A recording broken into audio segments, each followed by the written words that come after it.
أعوذ بالله من الشيطان الرجيم بسم الله الرحمن الرحيم رب اشرح لي صدري ويسر لي أمري واحلل عقدة من লিসানি ইয়াফকাহু কওলি। মহান আল্লাহ সুবহানাহু তাআলার দরবারে অসংখ্য শুকরিয়া, যার অশেষ দয়া ও করুণার বরকতে আমরা রহমত, বরকত, মাগফিরাত, নাজাতের এই রমজান মাসে, মহাগ্রন্থ আর আল কুরআন নাজিলের মাসে কুরআনের ছায়াতলে আশ্রয় নিতে পেরেছি। আলহামদুলিল্লাহ। আল্লাহ সুবহানাহু তাআলা আমাদের সবাইকে কবুল করুন, আমরা বলি আমিন। শত সহস্র লক্ষ কোটি সালাম ও দুরুদ পেশ করছি নবী মুহাম্মদুর রাসূলুল্লাহ সাল্লাল্লাহু আলাইহি ইসলামের শানে, যিনি হচ্ছেন মানব জাতির পথ প্রদর্শক, যিনি হচ্ছেন সমস্ত মানব জাতির শিক্ষক। আজকের এই টেলিকনফারেন্সের আমার প্রিয় মা ও বোনেরা, সবাইকে আসসালামু আলাইকুম ওয়া রাহমাতুল্লাহি ওয়া বারাকাতুহু। মাহে রমজান মুবারক। তো আমাদের নিয়মিত দারসুল কুরআন প্রোগ্রাম শুরু হতে যাচ্ছে। শুরুতে রয়েছে ধারাবাহিক সূরা আল আনআম। সূরা আল আনআম 130 নম্বর আয়াত থেকে 140 নম্বর আয়াত পর্যন্ত তেলাওয়াত ও তরজমা করে শোনাবে আমাদের বোন রাবেয়া। 130 থেকে 140 সূরা আল আনআম। আসসালামু আলাইকুম ওয়া রাহমাতুল্লাহি ওয়া বারাকাতুহু। ওয়া আলাইকুম আসসালাম ওয়া রাহমাতুল্লাহি ওয়া বারাকাতুহু।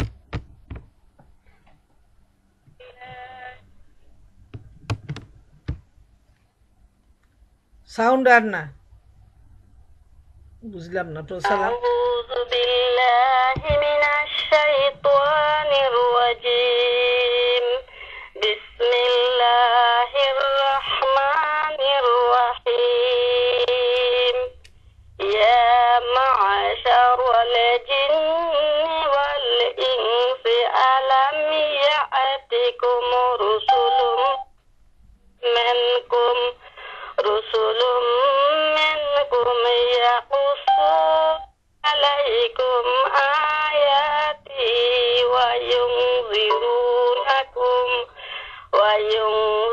وينذرونكم لقاء يومكم هذا.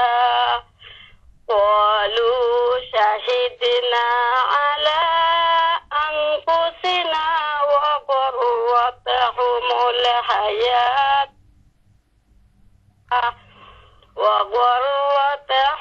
الحياة الدنيا وشهدوا على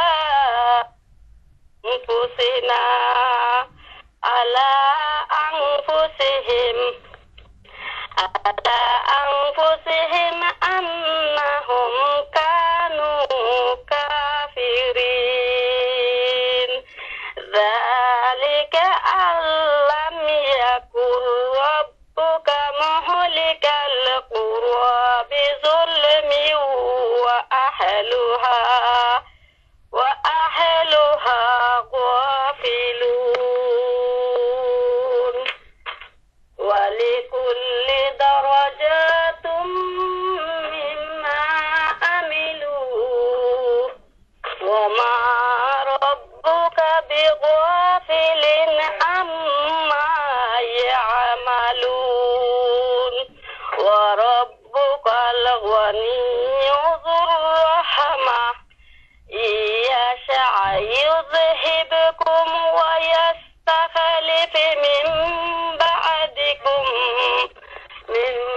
بعدكم ما يشاء كما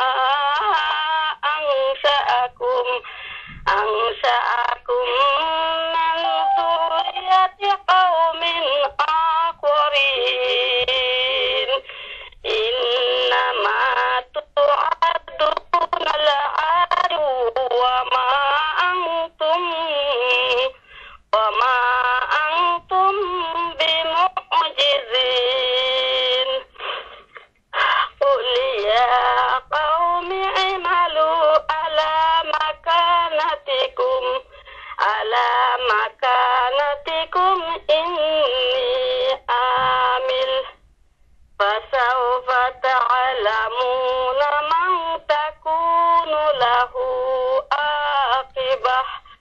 عاقبة الدار إنه لا يفلح الظالمون وجعلوا لله ما ذرأ من الحرث والأنعام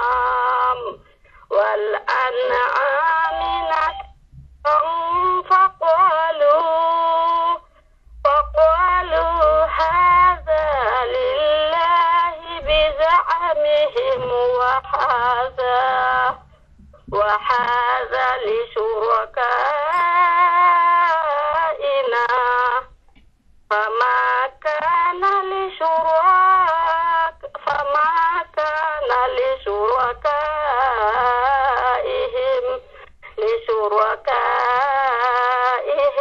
فلا يصل إلى الله وما كان لله فهو يصل إلى شركائهم ساء ما يحكمون وكذلك زين لكثير من المشركين قتل أولادهم لشركائهم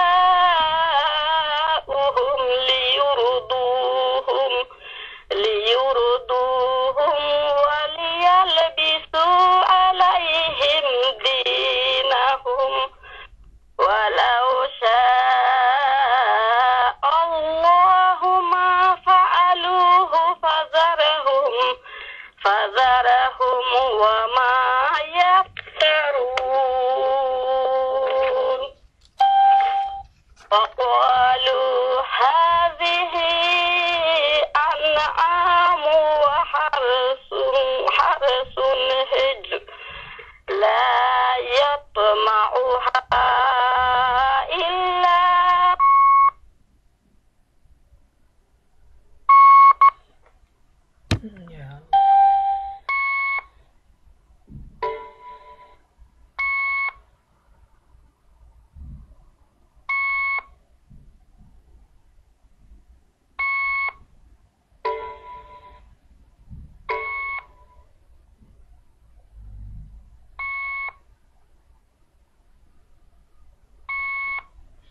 লাইনটা ঢুকছো নি রাবিয়া ঢুকতে পারছো নি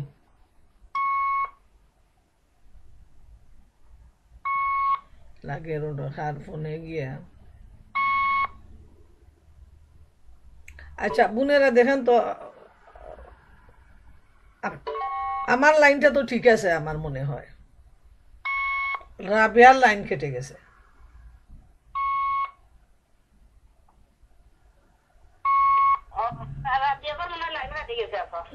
আমার মনে হয় রাবিয়ার লাইন কাটছে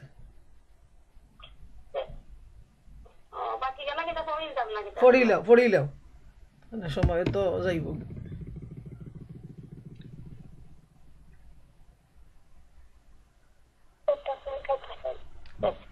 أعوذ بالله من الشيطان الرجيم بسم الله الرحمن الرحيم لا يطعمها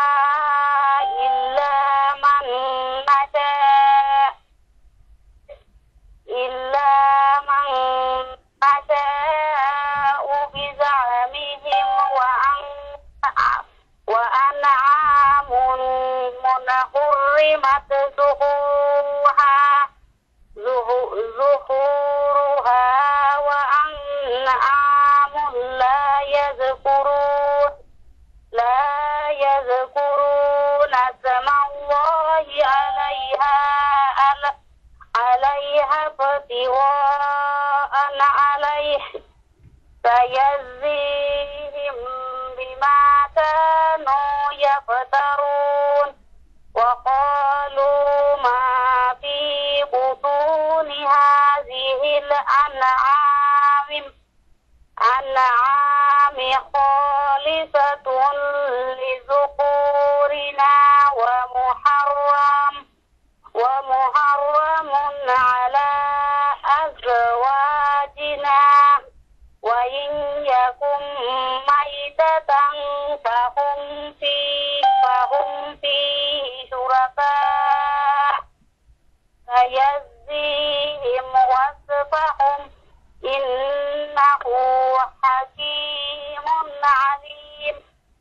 قد خسر الذين قتلوا أولادهم سفعا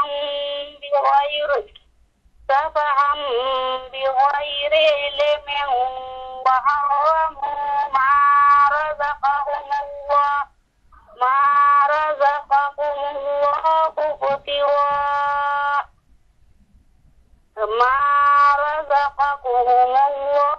ابتغاء على الله قد ضلوا وما كانوا مهتدين একটু দেখি রাবিয়া লাইনে আসছো নাকি? না, রাবিয়া আর আসতে পারে নাই, ঢুকতে পারে নাই। আর এখন তো প্রচুর লোক হয়ে গেছে, অনেকে ঢুকতে পারবে কিনা আল্লাহ। এ সময় আল্লাহ তাদেরকে একথা জিজ্ঞেস করবেন, হে জিন ও মানব সম্প্রদায়, তোমাদের কাছে তোমাদেরই মধ্য থেকে কি রসুলগণ আসেনি যারা তোমাদেরকে আমার আয়াত সমূহ শোনাতো এবং এ দিনটির পরিণাম সম্পর্কে তোমাদেরকে সতর্ক করত? তারা বলবে, হ্যাঁ, আমরা নিজেরাই নিজেদের বিরুদ্ধে সাক্ষী। আজ দুনিয়ার জীবন এদেরকে প্রতারণার জালে আবদ্ধ করে রেখেছে, কিন্তু সেদিন এরা কাফের ছিল বলে নিজেরাই নিজেদের বিরুদ্ধে সাক্ষ্য দিবে। প্রমাণ করার জন্য তাদের কাছ থেকে এই সাক্ষ্য নেওয়া হবে যে বসতি এলাকা সমূহের লোকজন সত্য সম্পর্কে অবহিত থাকা অবস্থায় তোমার রব সেই জনপদগুলোকে জুলুম সহকারে ধ্বংস করেন না। প্রত্যেক ব্যক্তির মর্যাদা তার কাজ অনুযায়ী নির্ণীত হয় এবং তোমার রব মানুষের কাজের ব্যাপারে বেখবর নন। তোমার রব কারো মুখাপেক্ষী নন এবং দয়া ও করুণা তার রীতি। তিনি চাইলে তোমাদের সরিয়ে দিতে এবং তোমাদের জায়গায় তার পছন্দ মতো অন্য লোকদের বসাতে পারেন, যেমন তিনি তোমাদের আবির্ভূত করেছেন অন্য কিছু লোকের বংশধারা থেকে। তোমাদের কাছে যে জিনিসের ওয়াদা করা হচ্ছে তা নিশ্চয়ই আসবে, আর তোমরা আল্লাহকে অক্ষম করে দেবার ক্ষমতা রাখো না। হে মুহাম্মদ, বলে দাও, হে লোকেরা, তোমরা নিজেদের জায়গায় কাজ করে যেতে থাকো এবং আমিও নিজের জায়গায় কাজ করে যেতে থাকি। অচিরেই তোমরা জানতে পারবে পরিণাম কার জন্য কল্যাণকর। তবে স্বৈরাচারী জালেমরা কখনো সফল কাম হতে পারে না, এটি চিরন্তন সত্য। এ লোকেরা আল্লাহর জন্য তারই সৃষ্ট ক্ষেত কামার ও গবাদি পশুর মধ্য থেকে একটি অংশ নির্দিষ্ট করেছে এবং নিজেদের ধারণা অনুযায়ী বলছে এটি আল্লাহর জন্য এবং এটি আমাদের মন গড়া আল্লাহর শরীকদের জন্য। তারপর যে অংশ তাদের মন গড়া শরীকদের জন্য তা তো আল্লাহর কাছে পৌঁছে না, কিন্তু যে অংশ আল্লাহর জন্য তা তাদের মন গড়া শরীকদের কাছে পৌঁছে যায়। এরা এতই না নিকৃষ্ট ফয়সালা করে।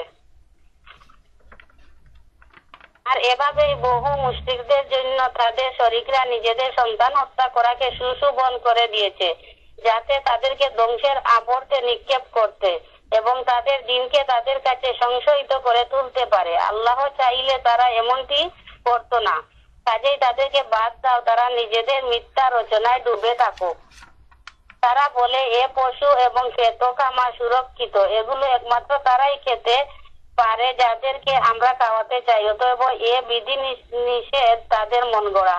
তারপর কিছু পশুর পিঠে চড়া এবং তাদের পিঠে মাল বহন করা হারাম করে দেওয়া হয়েছে। আবার কিছু পশুর উপর তারা আল্লাহর নাম নেয় না, আর এসব কিছু আল্লাহ সম্পর্কে তাদের রটনা। অচিরেই আল্লাহ তাদেরকে এ মিথ্যা রটনার প্রতিফল দান করবেন। আর তারা বলে, লাইন কাটে গেল একটা আমি জীবন মাঝে। আচ্ছা, অসুবিধা নেই, আমরা বুঝছি, আমরা চালাইয়া যাই আর প্রোগ্রাম, অসুবিধা নেই। পেটে যা কিছু আছে তা আমাদের পুরুষদের জন্য নির্দিষ্ট এবং আমাদের স্ত্রীদের জন্য সেগুলো হারাম, কিন্তু যদি সেটি মৃত হয় তাহলে উভয়েই তা আহার করার ব্যাপারে শরীক হতে পারে। তাদের এ মন গড়া কথার প্রতিফল আল্লাহ তাদেরকে অবশ্যই দেবেন। নিশ্চয়ই তিনি পরম প্রজ্ঞাময় ও সব কিছু জানেন। নিশ্চয়ই তারা ক্ষতিগ্রস্ত হয়েছে, তারা নিজেদের সন্তানদেরকে নির্বুদ্ধিতা ও অজ্ঞতাবশত হত্যা করেছে এবং আল্লাহর দেওয়া রিজিককে আল্লাহ সম্পর্কে মিথ্যা ধারণাবশত হারাম গণ্য করেছে। নিশ্চয়ই তারা পথভ্রষ্ট হয়েছে এবং তারা কখনো সত্য পথ লাভকারীদের অন্তর্ভুক্ত ছিল না। আল্লাহ যা বলেছেন সত্য বলেছেন। এতক্ষণ সূরা আনআমের 130 নম্বর আয়াত থেকে 140 নম্বর আয়াত তেলাওয়াত ও তরজমা করা হলো। এখন এর উপর সংক্ষিপ্ত দাস পেশ করবেন আমাদের শ্রদ্ধেয় ডক্টর মালেকা বেগম। ওনাকে তার সংক্ষিপ্ত দাস পেশ করার জন্য অনুরোধ করছি। আসসালামু আলাইকুম। ওয়ালাইকুম আসসালাম। আলহামদুলিল্লাহ, আমরা সূরা আল আনামের 130 থেকে 140 নম্বর আয়াত পর্যন্ত তেলাওয়াত ও তর্জমা শুনলাম। আমরা দুঃখিত, আমাদের বোন রাবিয়া যখন তেলাওয়াতে ছিল তখন তার লাইনটা কেটে গেছে। তো আলহামদুলিল্লাহ আমরা বোন নাহারের মাধ্যমে বাকি অংশটুকু শেষ করে নিয়েছি। আল্লাহ সুবহানাহু ওয়া তাআলা আমাদেরকে মাফ করুন।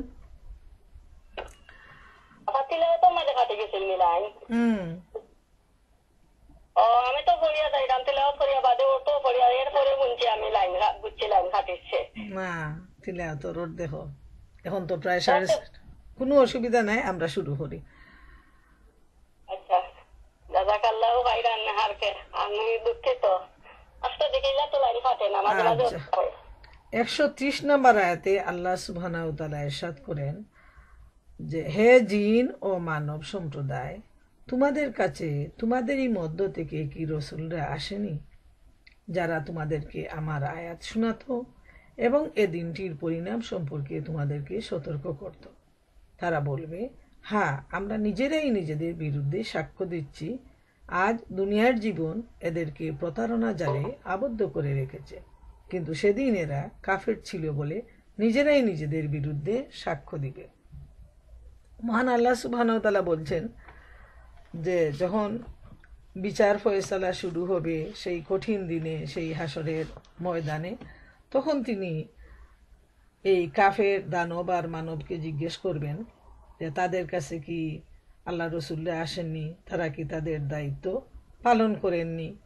তখন এরা নিজেদের মুখ দিয়েই স্বীকার করে নিবে যে রসুলরা তাদের কাছে আসছেন, তারা তাদের দায়িত্ব পালন করে গেছেন, কিন্তু তারা নিজেরাই রসুলদের কথায় কান দেয়নি, তারা বিশ্বাস করেনি, এবং তাদের এই যে সাক্ষ্যটা, তারা যে নাফরমান ছিল, তারা কাফের ছিল, তারা আল্লাহ সুবহানাহু ওয়া তাআলার বিরুদ্ধে তারা বিদ্রোহ ঘোষণা করেছে, এই সাক্ষ্যটা তার মুখ দিয়ে সেদিন তারা নিজেরাই প্রমাণ করে দিবে যে তারা কাফের ছিল এবং তারা এই সমস্ত অন্যায়ের মধ্যে তারা জড়িয়ে গিয়েছিল, মিথ্যার মধ্যে। এখন যে রসুলগণ শুধু মানুষের মধ্য থেকেই কি আসছেন, না জিনের মধ্য থেকেও আসছেন? আসলে আমরা দেখতে পাই যে রসুলগণ বিভিন্ন বর্ণনা থেকে যেটা আসছে যে রসুলগণ মানুষের মধ্য থেকেই আসছেন, আর এই জিনরা রসুলদেরকে মানুষের মধ্য থেকে যে রসুল আসছেন তাকেই তারা অনুসরণ করেছে। যেমন সূরা আন নিসার 163 থেকে 165 নম্বর আয়াতে আল্লাহ তাআলা ইরশাদ করেন, আমি তার শুধু অনুবাদটা বলে যাচ্ছি, হে নবী, আমি তোমার কাছে আমার ওহী পাঠিয়েছি, যেমনই করে আমি ওহী পাঠিয়েছিলাম নূহ ও তার পরবর্তী নবীদের প্রতি। আমি ওহী পাঠিয়েছি ইব্রাহিম, ইসমাইল, ইসহাক, ইয়াকুব ও তার বংশধরদের কাছে। ওহী পাঠিয়েছি ঈসা, আইয়ুব, ইউনুস, হারুন ও সুলাইমানের কাছেও, এবং আমি দাউদের উপর জাবুর অবতীর্ণ করেছি। রসুলদের মাঝে এমনও অনেকে আছে যাদের কথা ইতিপূর্বে আমি তোমার কাছে বলেছি, কিন্তু তাদের মাঝে বহু রসুল এমনও আছে যাদের নাম ঠিকানা কিছুই আমি তোমাকে বলিনি। মুসার সাথে তো আল্লাহ তাআলা কথাও বলেছেন।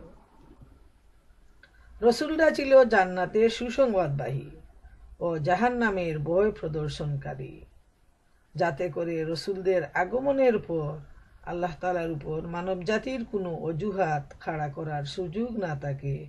আল্লাহ তাআলা মহাপরাক্রমশালী, প্রজ্ঞাময়। আমরা দেখি সূরা নিসার 163 থেকে 165 নম্বর আয়াতে আল্লাহ সুবহানাহু ওয়া তাআলা যে সমস্ত নবীদের কাছে ওহী পাঠিয়েছেন তাদের নামে এখানে তিনি ঘোষণা দিয়েছেন। তো এখান থেকেই বোঝা যায় যে রসুলরা, নবী রসুলরা মানুষের মধ্য থেকেই আসছেন, কোনো জিনের মধ্য থেকে নবী রসুল আসেননি। এটাই হলো এই আয়াতগুলো হলো তার সুস্পষ্ট প্রমাণ। তারপর আমরা দেখি সূরা জিন থেকে আরও পরিষ্কার হয়ে গেল যে আল্লাহ তাআলা ইরশাদ করেন, বিসমিল্লাহির রহমানির রহিম, কুল উহিয়া ইলাইয়া আন্নাহু ইসতামাআ নাফারুম মিনাল জিন্নি ফাকালু ইন্না সামি'না কুরআনান আজাবা ইয়াহদি ইলার রুশদি ফাআমান্না বিহি ওয়ালান নুশরিকা বিরাব্বিনা আহাদা। ইরশাদ হচ্ছে, হে নবী, তুমি বলো, আমার কাছে এ মর্মে ওহী নাজিল করা হয়েছে, জিনদের একটি দল কুরআন শুনেছে, অতঃপর তারা নিজেদের লোকদের কাছে গিয়ে বলেছে, আমরা এক বিস্ময়কর কুরআন শুনেছি যা সঠিক ও নির্ভুল পথ প্রদর্শন করে, তাই আমরা তার উপর ঈমান এনেছি এবং আমরা আর কখনো আমাদের মালিকের সাথে কাউকে শরীক করব না। সুবহানাল্লাহ। প্রিয় বোনেরা আমার, তাইলে আমরা দেখতে পাই এই আয়াতগুলো সূরা নিসা এবং সূরা জিনের এই আয়াতগুলো থেকে আমাদের কাছে পরিষ্কার হয়ে গেল যে আল্লাহ রব্বুল আলামিন মানুষের মধ্য থেকে এই নবী রাসূল পাঠিয়েছেন পথ প্রদর্শনের জন্য, কিন্তু জিনদের মধ্য থেকে কোনো নবী রাসূল আসেননি। এটাই আমাদের কাছে স্পষ্ট হয়ে গেল।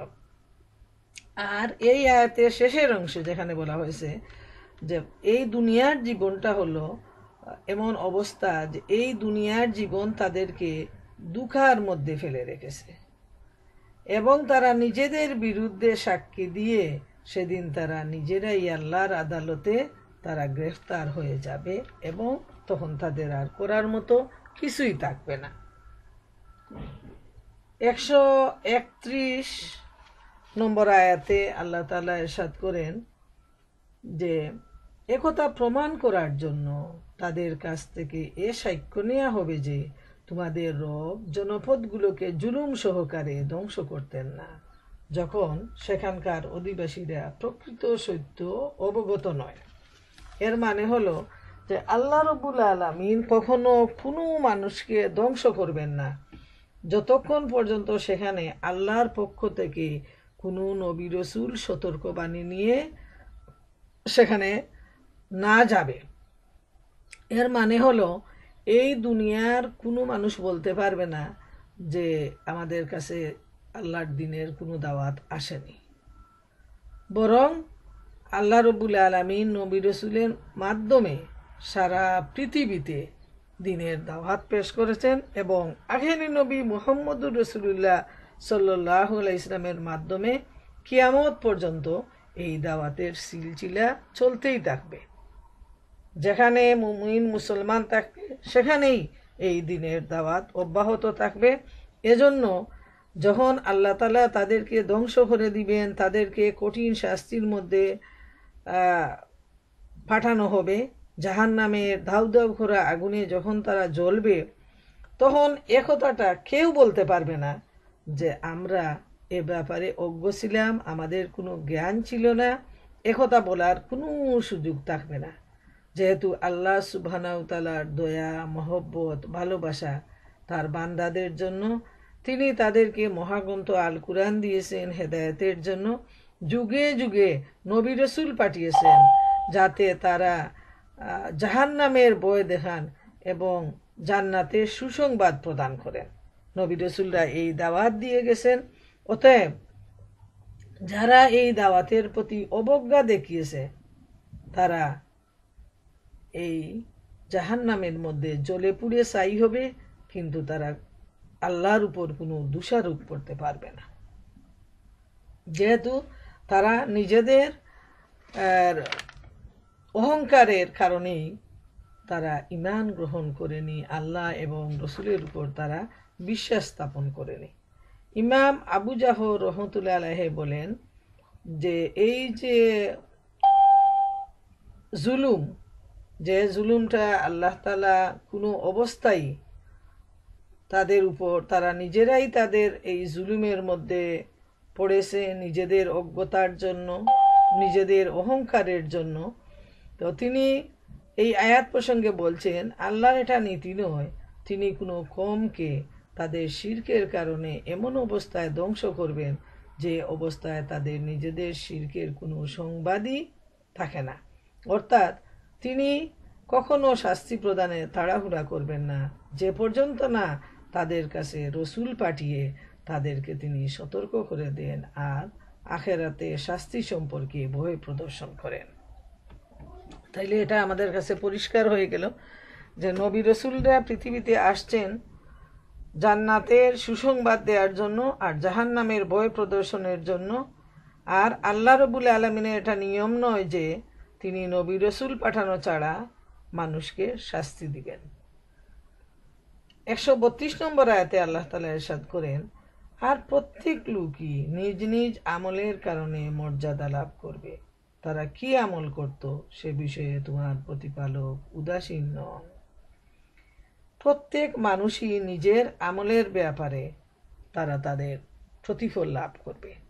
যারা আল্লাহ সুবহানাহু ওয়া তাআলার উপর বিশ্বাস স্থাপন করবে, নবী করিম সাল্লাল্লাহু আলাইহি ইসলামের অনুসরণ করে জীবন তারা চালিয়ে যাবে, আল্লাহ রাব্বুল আলামিনের কাছ থেকে রয়েছে তাদের জন্য অফুরন্ত নিয়ামত, সম্মান এবং মর্যাদা। আর আল্লাহ রাব্বুল আলামিন প্রত্যেকের আমলের প্রতিফল তাকে দেবেন, এ ব্যাপারে কোনো সন্দেহ নাই। ভালো কাজের জন্য ভালো প্রতিফল, মন্দ কাজের জন্য মন্দ প্রতিফল। যেমন সূরা আর রহমানে আল্লাহ তাআলা বলেন, হাল জাযাউল ইহসানি ইল্লাল ইহসান, উত্তম কাজের প্রতিফল উত্তম ছাড়া আর কি হতে পারে।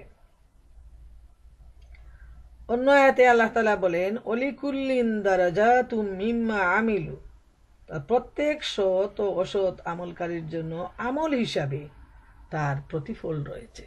সুবহানাল্লাহ। যে ভালো কাজ করবে তার জন্য ভালো প্রতিফল, উত্তম প্রতিফল, তার জন্য নেয়ামতে পরিপূর্ণ জান্নাত সাজিয়ে রাখা হয়েছে।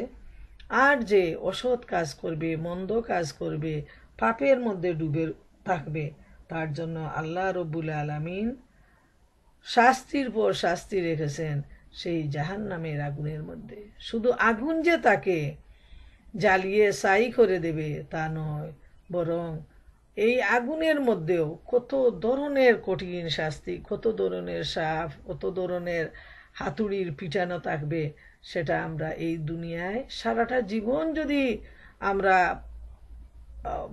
বর্ণনা করতে থাকি তারপরও এই বর্ণনা আমরা শেষ করতে পারবো না। আল্লাহ রাব্বুল আলামিন আমাদেরকে মাফ করুন। 133 নম্বর আয়াতে আল্লাহ তাআলা ইরশাদ করেন, তোমার প্রতিপালক অমুখাপেক্ষী ও দয়াশীল, তার ইচ্ছা হলে তোমাদেরকে অপসারিত করবেন এবং তোমাদের বদলে তোমাদের স্থানে যাকে ইচ্ছা স্থলাভিষিক্ত করবেন, যেমন তিনি তোমাদেরকে অন্য এক জাতির বংশধর হতে সৃষ্টি করেছেন। আল্লাহ সুবহানাহু ওয়া তাআলা মানুষের কাছে অমুখাপেক্ষী। মানুষ জন্ম থেকে মৃত্যু পর্যন্ত দুনিয়ার জীবনে, আখিরাতের জীবনে, সর্বাবস্থায় মানুষ আল্লাহর উপর মুখাপেক্ষী। আল্লাহ রাব্বুল আলামিন দয়ার আধার, আর মানুষ সব সময় আল্লাহর দয়ার উপর নির্ভরশীল।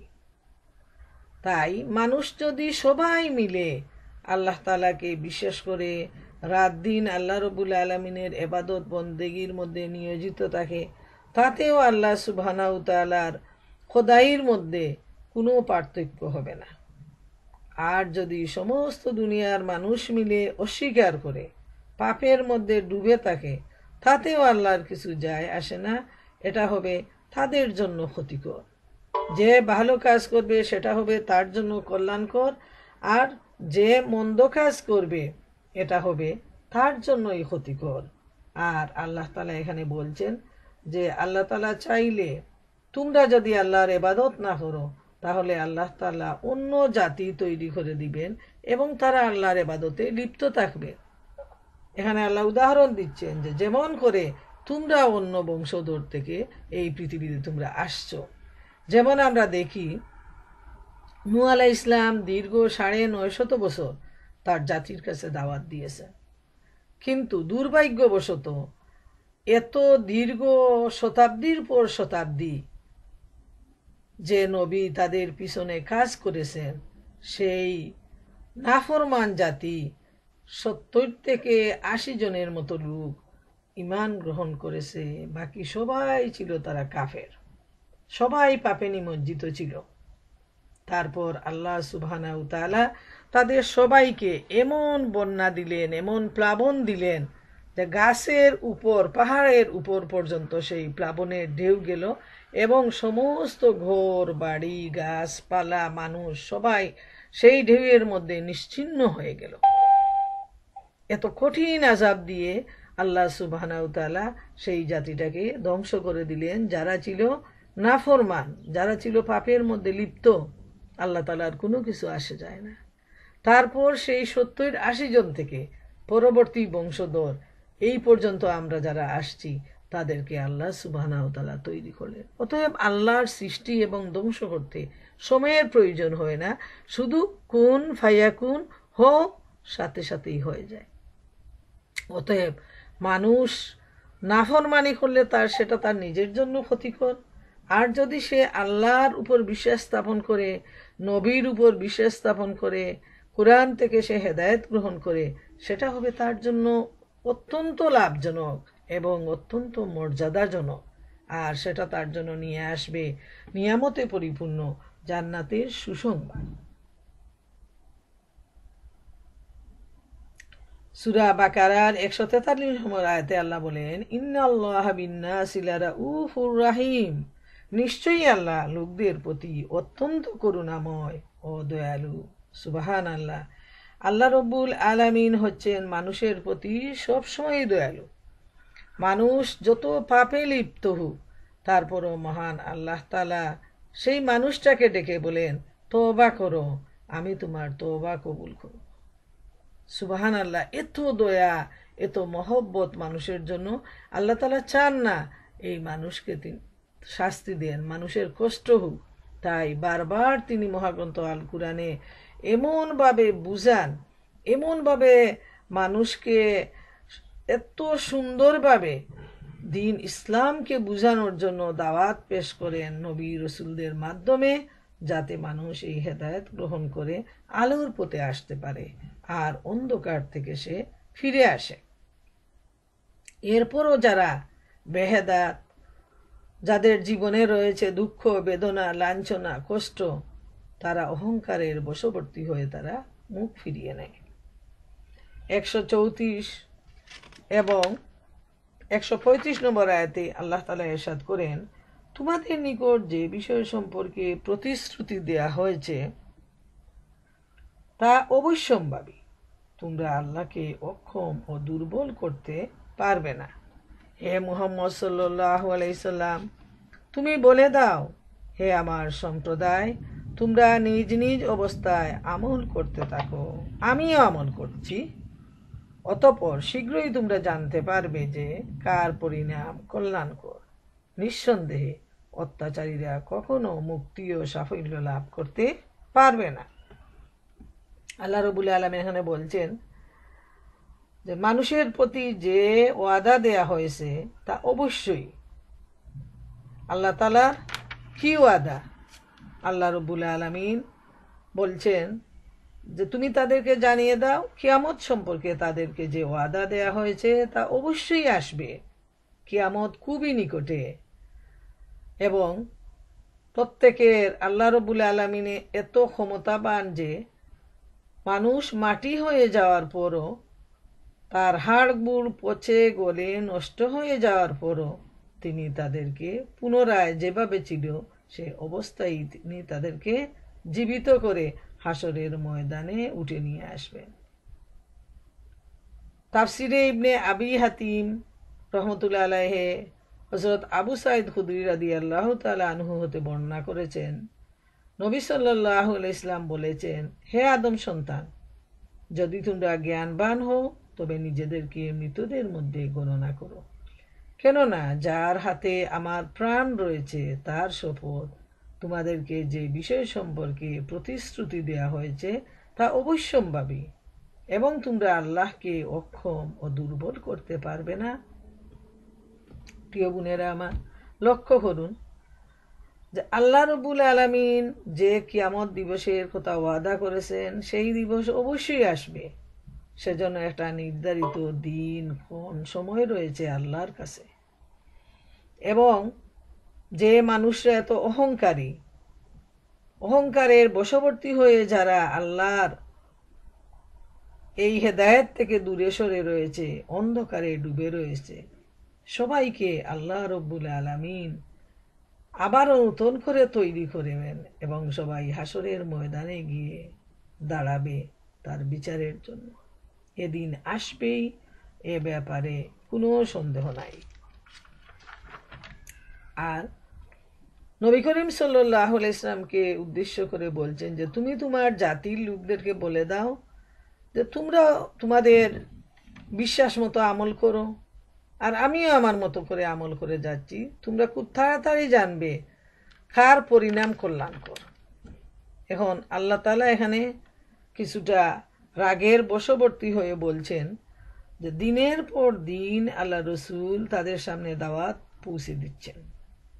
মহাগ্রন্থ আল কুরআনের বাণী 7 আসমান থেকে তাদের উপর আসছে, যেটা আমরা এই সৌভাগ্য অর্জন করতে পারিনি। আমরা আখেরি জামানার উম্মত, আমাদের ভাগ্য হয়নি নবী করিম সাল্লাল্লাহু আলাইহি ইসলামের চেহারাটা দেখার।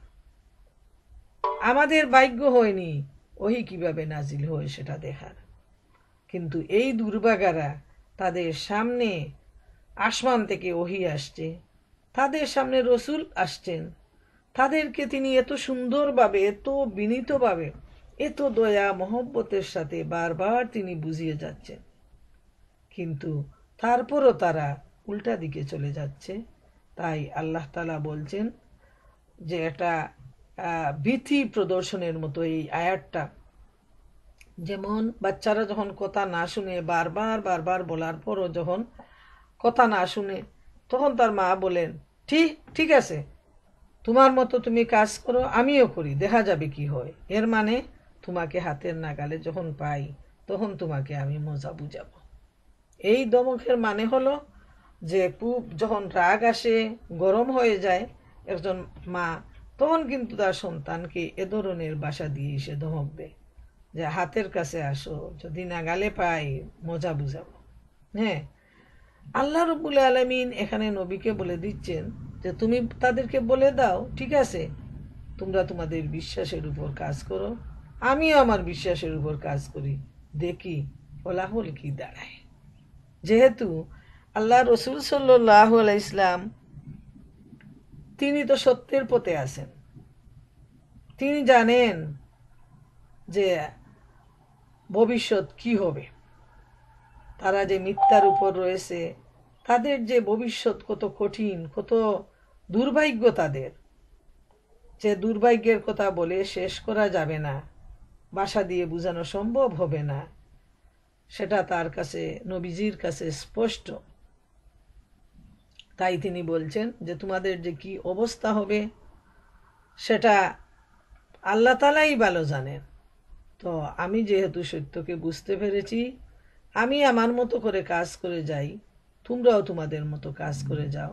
দেখবে সেই মহাবিচারের দিন যখন উপস্থিত হবে তখন তোমাদের কি অবস্থা হয়, আর যারা সত্যের পথে রয়েছে তাদের কি অবস্থা হয়, সবাই কিন্তু সেদিন চাক্ষুষভাবে দেখে যাবে।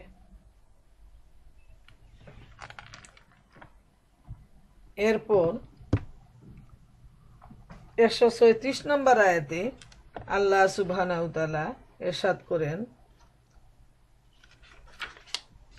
আল্লাহ যে শস্য ও গবাদি পশু সৃষ্টি করেছেন তার মধ্য হতে তারা আল্লাহর জন্য এক অংশ নির্দিষ্ট করে এবং নিজেদের ধারণা অনুযায়ী বলে এ অংশ আল্লাহর জন্য এবং এ আমাদের দেবতাদের জন্য।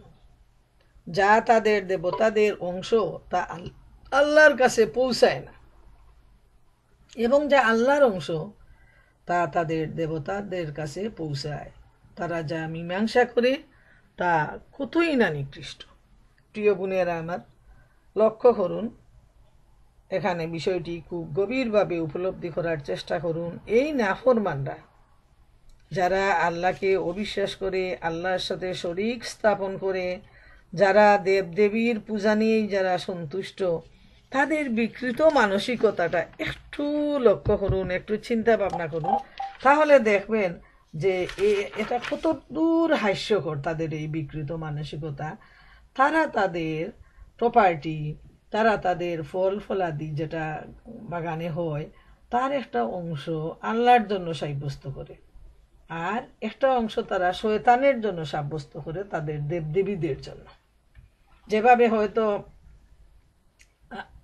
আপনারা সবাই জেনে থাকবেন যে গাছে যদি একটা ফসল হয়, তাইলে অনেকে কি করে বলে যে এই ফসলটা আমি মসজিদে দেব, আমার আল্লাহর রাস্তায় আমি এই জিনিসটা দিয়ে দেব, আমার বাগানের এই জিনিসটা। বা এই ব্যবসায় যখন লাভ হবে, লাভ থেকে একটা অংশ আমি আমার আল্লাহর রাস্তায়, মসজিদে, মাদ্রাসা, এতিমখানা, গরিবদের আল্লাহর ওয়াস্তে দেব। হ্যাঁ, এটা আল্লাহর জন্য। এই যে কাফিররা, মুশরিকরা, তারা কি করত, তাদের প্রপার্টি থেকে, তাদের ফসল থেকে তারা বলতো যে এই অংশটা আল্লাহর জন্য, আর এই অংশ আমাদের দেবদেবী ও শয়তানদের জন্য, যেহেতু তারা শয়তানের অনুসারী ছিল। তারপর তারা কি করত, মজার ব্যাপার, যে আল্লাহর জন্য সাব্যস্ত করত যে ফলটা, এটা শয়তানের জন্য যেটা সাব্যস্ত করত, এর মধ্যে যদি পড়ে যেত তাইলে তারা সেটা উঠাতো না। যেমন মনে করেন 2 ভাগ ফসল থাকলো, হ্যাঁ, তো ভাগ করার সময় অনেক সময় একদিক থেকে গোড়ায় আরেক দিকে সেই জিনিসটা চলে যায়। তো নিয়ম তো হলো যে যখন ভাগ করা হয়ে গেছে সমানভাবে, তখন যদি গোড়ায় চলে যায় তাইলে ওই জিনিসটা আবার তার আগের জায়গায় পৌঁছায় দিতে হবে। তো ওরা কি করতো, তারা শয়তানের জন্য যে সাব্যস্ত করতো যে অংশটা, ওটা আল্লাহর জন্য সাব্যস্তকৃত অংশের মধ্যে যখন পড়ে যেত, তখন ওটা তারা উঠিয়ে নিত আর শয়তানের অংশে রেখে দিত। কি তামাশার ব্যাপারটা, যে 2 ভাগ করলো, তো শয়তানের অংশ বা তাদের দেবদেবীর অংশ, ওটা যদি আল্লাহর অংশে যেটা সাব্যস্ত করেছে ওই দিকে আসলে ওইটা তারা আবার নিয়ে যেত। আর আল্লাহর অংশে যেটা সাব্যস্ত করে রাখতো যে ভাগটা, ওটা থেকে যদি তাদের দেবদেবীদের অংশে সেটা চলে যেত, তাইলে সেটা তারা আবার তুলে আনতো না। এই ধরনের মানে তাদের বিকৃত মন মানসিকতা ছিল। শয়তানের জন্য সাব্যস্তকৃত পানীয় বস্তু আল্লাহর জন্য সাব্যস্তকৃত পানীয় বস্তুর দিকে গড়িয়ে যেতে আরম্ভ করত, তখন তারা মাঝে বাদ দিয়ে তৈরি করে ফেলত। এটাই হলো শস্য ও পানীয় বস্তু দেবদেবীদের জন্য নির্দিষ্ট করার তাৎপর্য। দেখেন, আলোচনা না হলে কিন্তু আমরা শুধু কোরআনের অর্থ যদি পড়ে যেতাম, তাহলে কিন্তু আমরা বিষয়টা বুঝতে পারতাম না মোটেই। কিন্তু তারা মনে করে তারা এত বুদ্ধিমান, এত জ্ঞানী, এত শিক্ষিত, কিন্তু তাদের মন মানসিকতা এত বিকৃত। তারা তাদের সম্পত্তি থেকে, তাদের ফল ফসল থেকে আল্লাহর জন্য আর তাদের দেবদেবীদের জন্য ভাগ করত। আবার ওই ভাগের মধ্যেও তারা বিভিন্ন ধরনের চতুরতা সৃষ্টি করত। মুজাহিদ রহমতুল্লাহ আলাইহে এই আয়াতের ব্যাখ্যায় বলেন যে জাহেলি যুগে লোকেরা শস্যের মধ্য হতে কিছু শস্য আল্লাহর জন্য নির্দিষ্ট করত, আর কিছু শস্য তাদের দেবতাদের জন্য সাব্যস্ত করত। তারপর প্রবাহিত বায়ু আল্লাহর জন্য নির্দিষ্ট অংশকে উড়িয়ে নিয়ে প্রতিমার অংশের উপর ফেললে তা তারা রেখে দিত, আর প্রতিমার অংশ আল্লাহর অংশের উপর উড়িয়ে আসলে তারা সেখানে আল্লাহর অংশে আসলে তারা নিয়ে যেত, আর দেবীদের অংশে আসলে ওটা তারা আবার ফেরত দিত না। আর আল্লাহ তো কোনো কিছুর মুখাপেক্ষী না। কত হাস্যকর ব্যাপার! এই ফল দিল খে, তাদের এই প্রপার্টি দিল খে, তাদের হাত পা দিল খে, সব কিছু তো আল্লাহর। মূলত আল্লাহ তাআলা হচ্ছে সব কিছুর মালিক, কিন্তু এই অবুঝ অক্ষম এই পাপিষ্ঠরা আল্লাহকে নিয়ে তারা হাসি তামাশা করত। এটা কতদূর নেককারজনক ব্যাপার ছিল যে তারা আল্লাহকে নিয়ে তারা দস্তুর মতে হাসি তামাশা করত এই সমস্ত ব্যাপার নিয়ে। 137 নম্বর আয়াতে আল্লাহ রাব্বুল আলামিন ইরশাদ করেন, এভাবে তাদের দেবতারা বহু মুশরিকের দৃষ্টিতে সন্তান হত্যাকে শোভন করে দিয়েছে তাদের ধ্বংস সাধনের জন্য এবং তাদের ধর্ম সম্বন্ধে তাদের বিভ্রান্তি সৃষ্টির জন্য। আল্লাহ ইচ্ছা করলে তারা তা করত না, সুতরাং তাদেরকে তাদের মিথ্যা নিয়ে থাকতে দাও। এই আয়াতের ব্যাখ্যা প্রসঙ্গে ইমাম আবু জাফর তাবারি রহমতুল্লাহ আলাইহি বলেন যে যেমনভাবে এসব মুশরিক লোকদের দেবতারা তাদের জন্য শোভন করেছিল উৎপাদিত শস্য ও গবাদি পশুর অংশ আল্লাহর জন্য নির্দিষ্ট করা, আল্লাহর অংশ দেবতাদের কাছে পৌঁছায় গেলে তা ফেরত না আনা, দেবতাদের অংশ আল্লাহর কাছে পৌঁছাইলে সেটা ফেরত নিয়ে যাওয়া, এভাবে তারা কি করত? তারা তাদের দৃষ্টিতে সন্তান হত্যা করাটা খুব বেশি উৎসাহিত করত।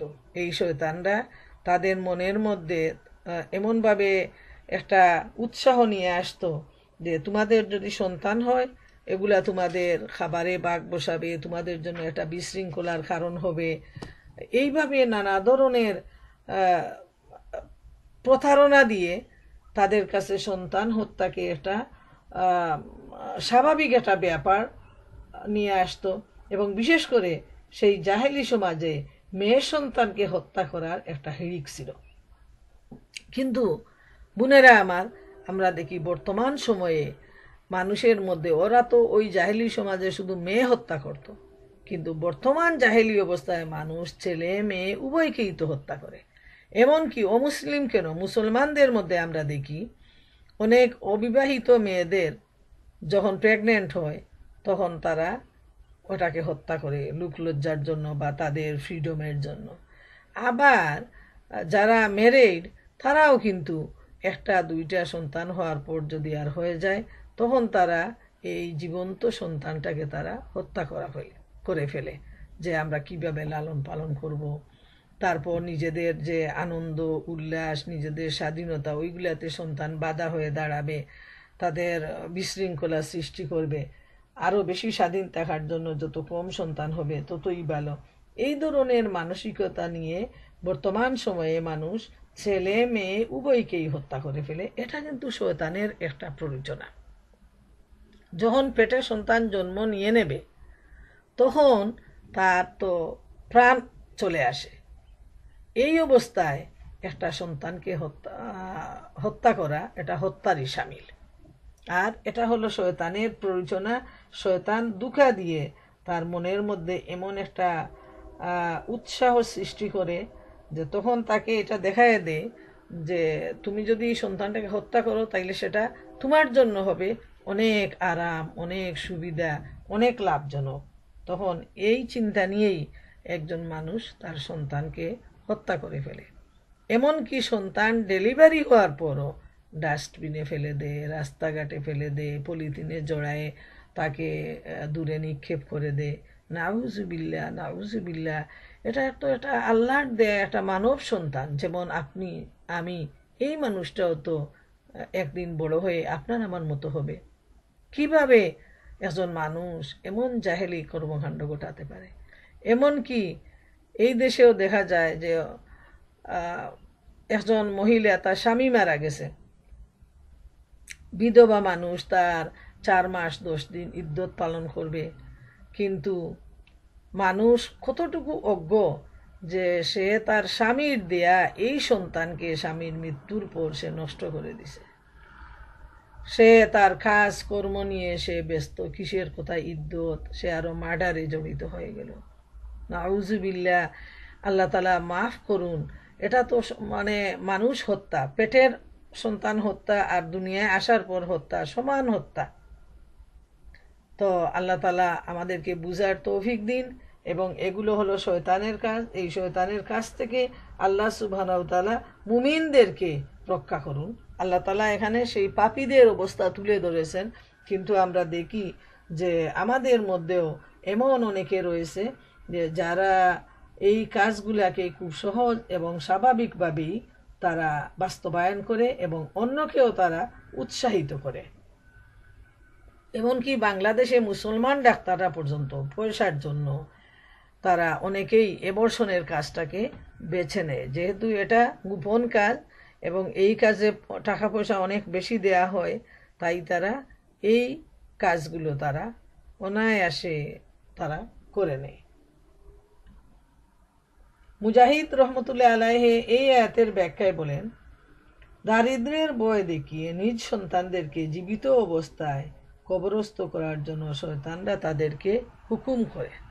আসলে একদলকে দারিদ্র্যের ভয় দেখায়, যারা গরিব মানুষ তাদেরকে, যে এমনিতেই তোমাদের খাবার নাই, থাকার জায়গা নেই, পড়ার ব্যবস্থা নেই, আর সন্তান হলে কি করবে, মেরে ফেলো। আর ধনীদেরকে হলো এটা যে তোমার আরাম আয়ের সুযোগ সুবিধা সব শেষ হয়ে যাবে যদি তোমার সন্তান হয়, তাহলে তোমার আরাম আয়েসের জন্য অন্তত তুমি এই সন্তানকে হত্যা করে বসো। এইভাবে শয়তান প্ররোচনা দিয়ে তাকে খারাপ কাজের দিকে উদ্বুদ্ধ করে নেয়। 138 নম্বর আয়াতে আল্লাহ তাআলা ইরশাদ করেন, তারা তাদের ধারণা অনুসারে বলে, এসব গবাদি পশু ও শস্যক্ষেত্র নিষিদ্ধ, আমরা যাকে ইচ্ছা করি সে ব্যতীত কেউ এসব আহার করতে পারবে না। এবং প্রত্যেক গবাদি পশুর পৃষ্ঠে আহরণ করা নিষিদ্ধ করা হয়েছে, এবং প্রত্যেক পশু জবে করার সময় তারা আল্লাহর নাম নেয় না। এ সমস্ত তারা আল্লাহ সম্বন্ধে মিথ্যা রচনার উদ্দেশ্যে বলে, তাদের এই মিথ্যা রচনার প্রতিফল তিনি অবশ্যই তাদেরকে দেবেন। এদের আরো যে চরিত্রটা আল্লাহ তাআলা এখানে তুলে ধরেছেন, যদি আলোচনা করা না যায় তাইলে কিন্তু আমরা তাদের চরিত্র সম্পর্কে গাফিল থাকতাম, বেখবর থাকতাম। যে এই লোকগুলো যারা জাহেলি যুগের লোক, আজকেও যারা এই ধরনের অবস্থার মধ্যে আছে, এরা সবাই জাহেল। তারা তাদের ধারণা মতো তারা চলাফেরা করে। কিছু পশু আছে তারা নির্ধারণ করে যে এই পশুগুলো দিয়ে কোনো কাজ করানো যাবে না, এগুলোকে তারা আরো উচ্চ আসনে, উচ্চ মর্যাদায়, দেবতার স্তরে তারা নিয়ে যায়। আবার কোনো কোনো পশুর মাংস তারা বলবে যে কোনো পশু দিয়ে তারা কোনো কাজ নেবে না, এটাকে সমীহ করবে। আবার কোনো পশু দিয়ে তারা কি করে, এদের মাংস তারা খায় না।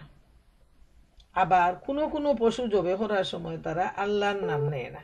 এগুলো হলো তাদের সব মিথ্যা রচনা এবং তাদের মন গড়া ব্যাপার।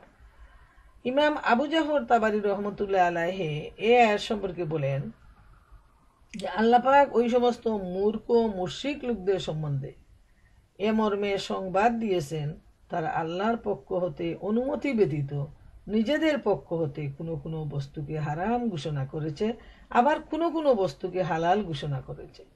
এসব মুশরিকরা অজ্ঞতা হেতু নিজেদের ধারণা অনুসারে চলে। এরা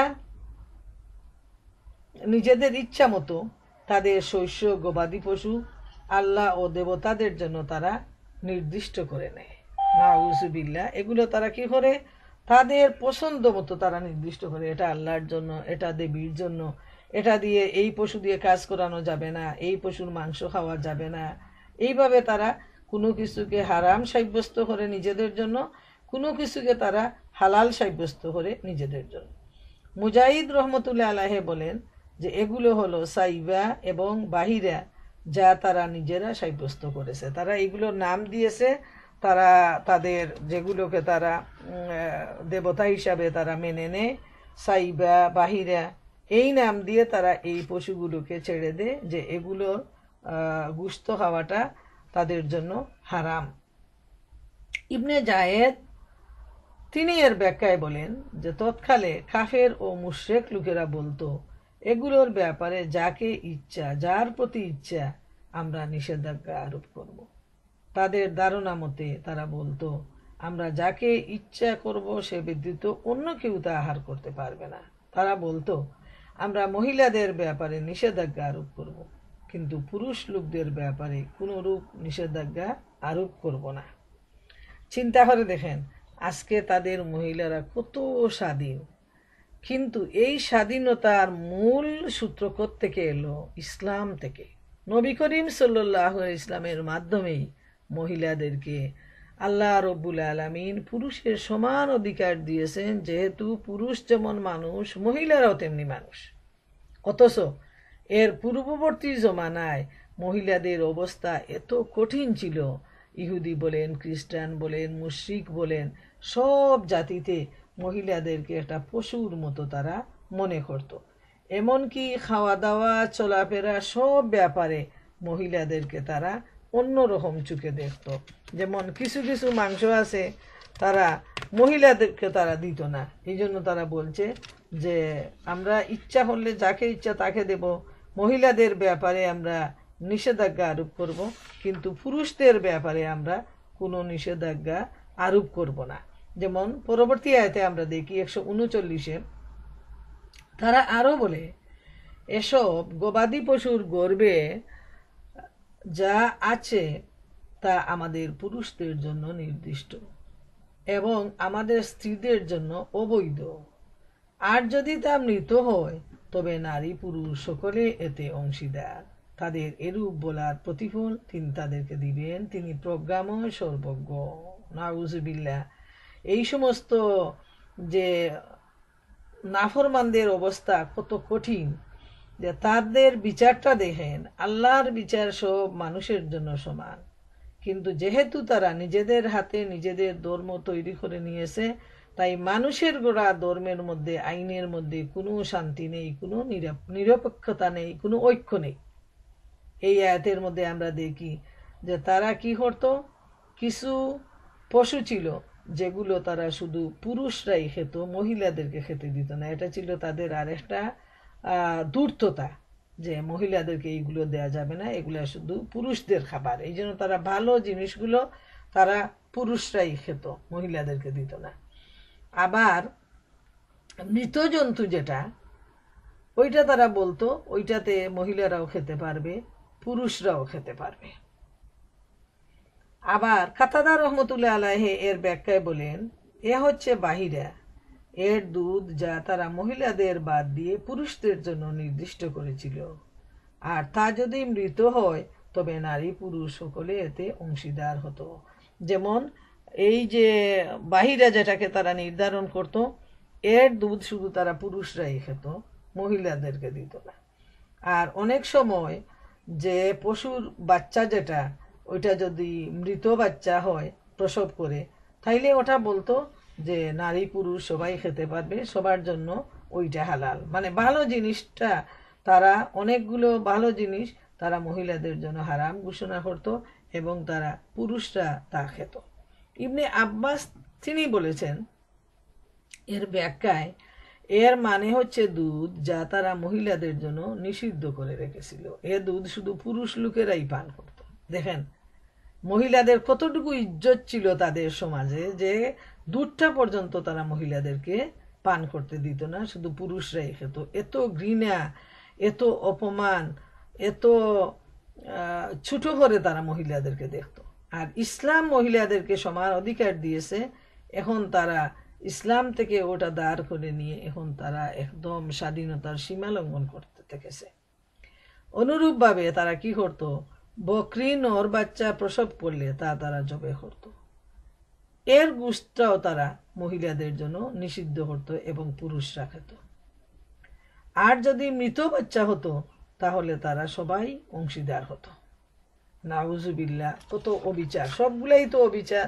তারপরে আলাদাভাবে তারা মহিলাদের সাথে অবিচার করত। 140 নম্বর আয়াতে আল্লাহ তাআলা ইরশাদ করেন, যারা নির্বুদ্ধিতার দরুন অজ্ঞতাবশত নিজেদের সন্তানদেরকে হত্যা করে এবং আল্লাহর দেয়া জীবিকাকে আল্লাহর উপর দোষারোপ করে নিষিদ্ধ গণ্য করে, তারা অবশ্যই ক্ষতিগ্রস্ত হয়েছে। সত্যই তারা বিপদগামী এবং তারা সৎপথ প্রাপ্ত নয়। এদের অবস্থা, আল্লাহ বলছেন যে এরা এত অজ্ঞ, এরা এত মূর্খ যে তারা নিজেদের সন্তানদেরকে তারা নিজেরাই হত্যা করে। আর আল্লাহ তাদেরকে যে রিজেক দিয়েছেন, যে জীবিকা দিয়েছেন, তারা সেটাকে আল্লাহর উপর দোষারোপ করে, আল্লাহ যেটাকে হালাল করে দিয়েছেন সেটা তারা আল্লাহর উপর দোষী সাব্যস্ত করে আল্লাহকে, এবং নিজেরা সেটাকে হারাম করে নিয়ে এক দলের জন্য হালাল করে, আরেক দলের জন্য সেটা তারা নিজেদের সুবিধা মতো হারাম করে দেয়।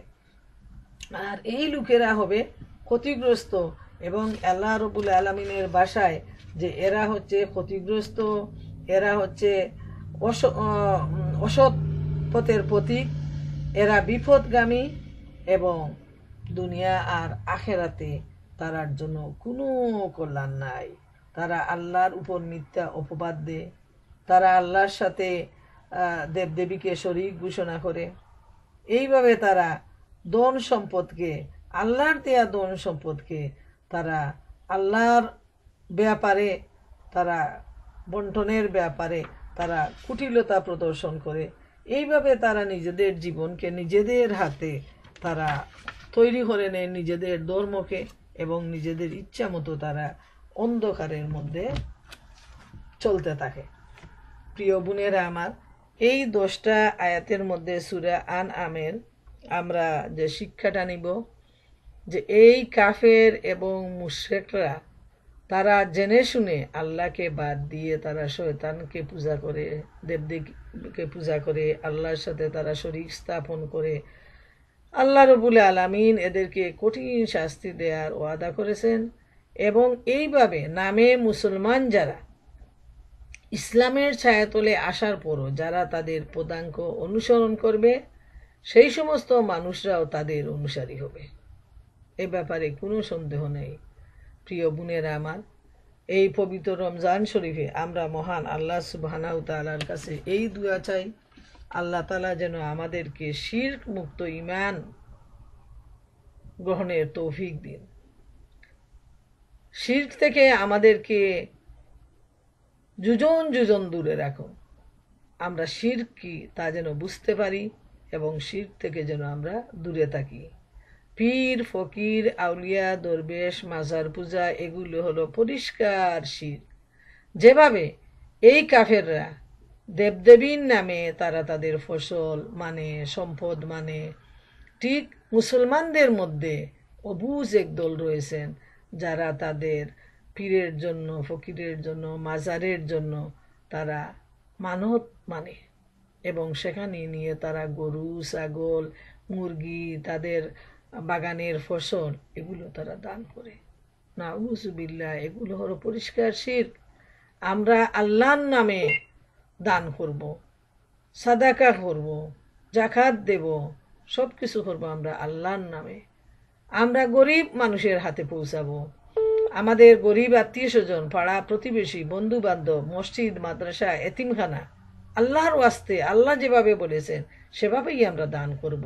তাহলে সেটা দুনিয়ায়ও কাজে আসবে এবং আখিরাতে আল্লাহ সুবহানাহু তাআলা আমাদেরকে এর প্রতিফল অনেক অনেক বেশি দান করবেন। আল্লাহর কাছে কায় মনোবাক্যে এই দোয়া করি, আল্লাহ তুমি আমাদেরকে সহি ঈমান গ্রহণের তৌফিক দাও, ঈমানের উপর দৃঢ় মজবুত হয়ে টিকে থাকার তৌফিক দান করো। যে ঈমান পরিষ্কার পবিত্র ঈমান, সেই ঈমান দিয়ে আমাদের অন্তরকে জীবন্ত করে দাও। কুরআন দিয়ে আমাদেরকে হেদায়েত নেয়ার তৌফিক দাও। এই কুরআনের মাসে আমরা তোমার কাছে ওয়াদাবদ্ধ রব্বুল আলামিন, কুরআন বুঝার তৌফিক দাও, কুরআন থেকে হেদায়েতের তৌফিক দাও, এবং কুরআনের রাস্তা ধরে জান্নাত পর্যন্ত পৌঁছার তৌফিক দাও। আমরা সবাই বলি আমিন। ওয়া আখিরু দাওয়ানা আনিল